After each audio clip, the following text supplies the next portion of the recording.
ओर्लिरहेछ समुद्रको छाल तरङ्ग अनन्त अनन्तसम्म कहाँबाट सुरु भएर छैन यो छाल किनारमा आइपुगेपछि फर्किन्छ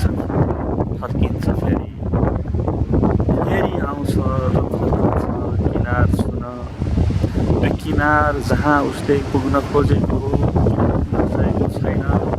भित्तामा टाउको ठोक्दै किनारको भित्तामा स्पर्श गर्दै समुद्रको छाल फर्किरहेछ समुद्रमै। समुद्र अनन्त छ तर यो अनन्ततालाई छेक्ने यो किनारका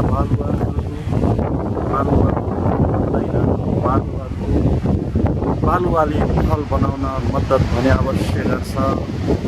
यो क्षीण तृण मसिना बालुवाका गढहरू यो महासागर यो समुद्रको छालमै सदा सर्वदा उद्यत छ सदा सर्वदा छचल्किरहेछ छालहरू छेकिरहेछ किनारले।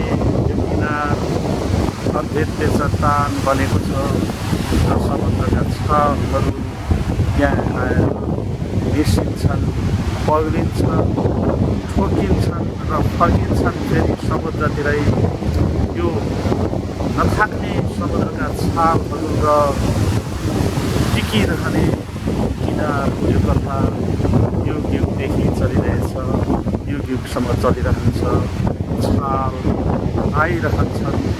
छाल आइरहन्छन् नित्य निरन्तर आइरहेछन् र किनार यसलाई छेकेर अभेद्य